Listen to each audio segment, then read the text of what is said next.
नमस्कार, आजाद संवाद मीडिया में आपका स्वागत है। हम लोगों की आवाज रमेश पटेल। उत्तर प्रदेश के पूर्व मुख्यमंत्री अखिलेश यादव ने इटावा में जाति हिंसा भड़काने का भारतीय जनता पार्टी पर आरोप। समय के साथ खबर पाने के लिए चैनल को सब्सक्राइब करें। नमस्कार, खबर विस्तार से। बाबा साहब भीमराव अंबेडकर ने कहा था, संविधान कितना ही अच्छा हो, अगर उसको पालन करने वाले की नीयत नहीं ठीक है तो संविधान अच्छा साबित नहीं होगा। आज भारतीय जनता पार्टी के शासन में, चाहे केंद्र में शासन हो चाहे राज्य में शासन हो, हर जगह यही दिखाई पड़ रहा है। भारतीय जनता पार्टी और आरएसएस के लोग भारतीय संविधान को सर्वोपरि तो मानते हैं, लेकिन भारतीय संविधान में दलितों, पिछड़ों, आदिवासियों को मिले अधिकार देने से बाज आते हैं। यहाँ तक कि नौकरी में एनएसएफ लगाकर उन्हें नौकरी से वंचित कर दिया जाता है। आज देश में पीडीए के लोगों को शिक्षा से, नौकरी से वंचित करने में भारतीय जनता पार्टी अग्रणी है और वहीं संविधान को सर्वोपरि मानती है। आपातकाल का विरोध करती है, लेकिन अब इस अघोषित आपातकाल में देश के लोगों को न तो जानने का अधिकार है, न तो नौकरी पाने का, न शिक्षा पाने का। कोई सारे अधिकार निलंबित कर दिए गए हैं। यहाँ तक कि प्रधानमंत्री पूरे 11 साल में एक बार प्रेस कॉन्फ्रेंस भी नहीं करके देश को बताया या सवालों का उत्तर दिया। आज विश्व पटल पर भारत अलग थलग खड़ा है। ऐसा लगता है कि भारत की शासन भी अब की बार ट्रंप सरकार के अंदर आ गई है। भारत पाकिस्तान युद्ध का संघर्ष विराम ट्रंप कर रहे हैं और भारतीय प्रधानमंत्री चुप्पी साधे हुए। ताज़ा घटनाक्रम उत्तर प्रदेश के इटावा जिले का है, जहां पीडीए के कथावाचकों की चोटी काटी गई, अमानवीय व्यवहार किया गया, साथ ही महिलाओं से पेशाब भी करवाया गया उनके ऊपर।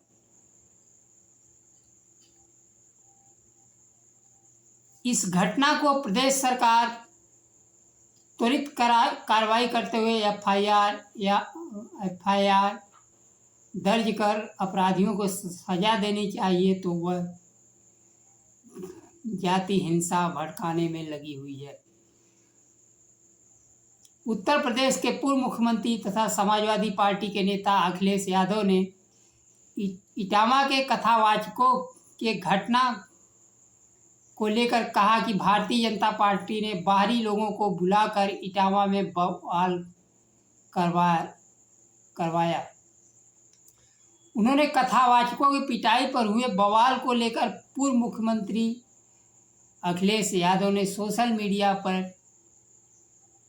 भारतीय जनता पार्टी पर बड़ा आरोप लगाया है। उन्होंने लिखा, भारतीय जनता पार्टी घुसपैठिया राजनीति कर रही है, अपने प्लांटेड लोगों को बाहरी राज्यों से बुला रही है, उनके उपनाम यादव का दुरुपयोग कर रही है। उन्होंने कहा, उत्तर प्रदेश का बच्चा बच्चा जानता है, यूपी का समाज कुछ लोगों के गलतियों से बटेगा नहीं।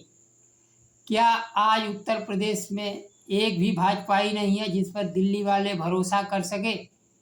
शायद ऐसा है, तभी तो बाहर से लोगों को लाकर षड्यंत्र की नई बिसात बिछाई जा रही है। कथावाचकों के पिटाई के बाद यादव समाज से संबंधित संगठन के लोगों ने हजारों के तादाद में प्रदर्शन किया। पुलिस के पहुंचने पर प्रदर्शनकारी पुलिस से भी भिड़ गए।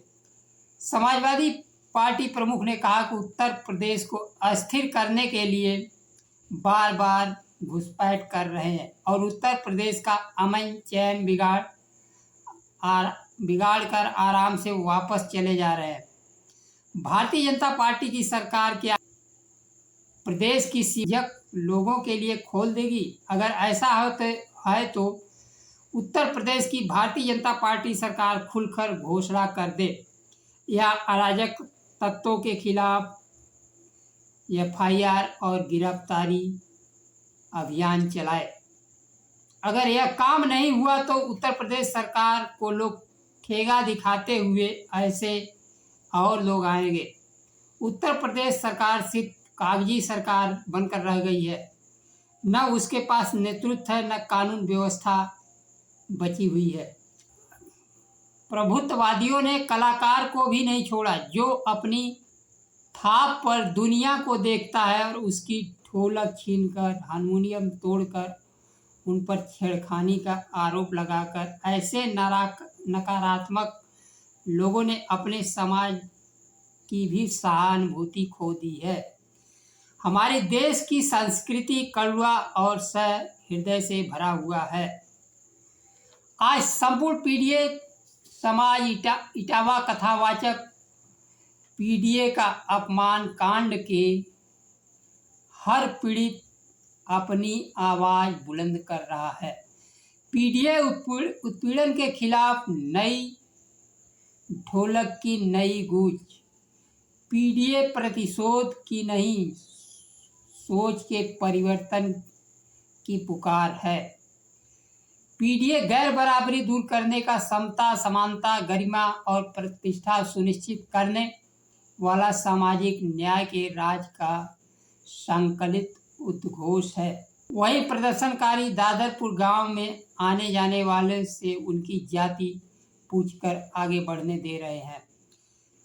प्रदेश को जाति हिंसा में झोंकने की साजिश है।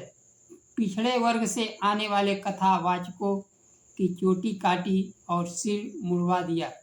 एक महिला के पैर पर नाक रगड़वाई और हारमोनियम तोड़ दिया गया। साथ ही आरोप है कि मानव मूत्र उनके ऊपर छिड़क कर शुद्ध किया गया। धार्मिक भावनाएं आहत करने के नाम पर अमानवीय व्यवहार किया गया। उत्तर प्रदेश सरकार अपराधियों पर कार्रवाई करने के बजाय बाहर से लोगों को बुलाकर ब्राह्मण और यादव जाति की हिंसा फैलाने की व्यूहरचना रच रही है, जिस पर सपा प्रमुख ने तुरंत कार्रवाई की मांग की है। अमानवीकृत भारतीय जनता पार्टी शासित राज्य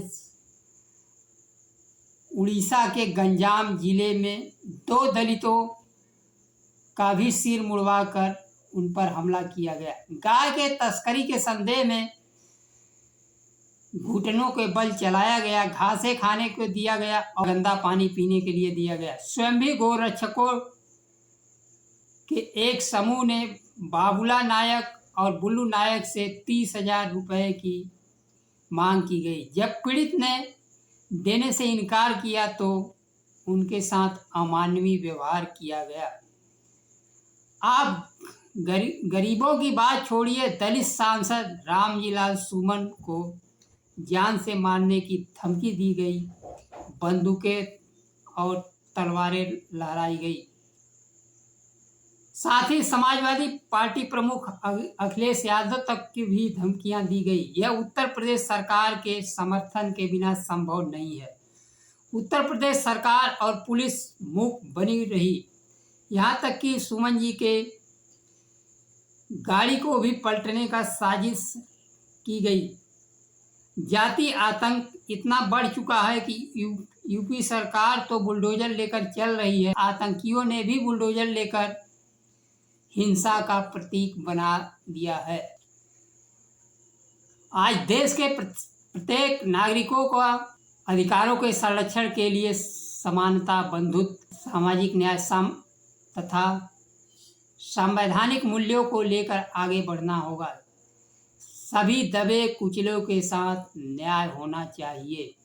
आज के लिए बस इतना ही। नमस्कार। जय संविधान।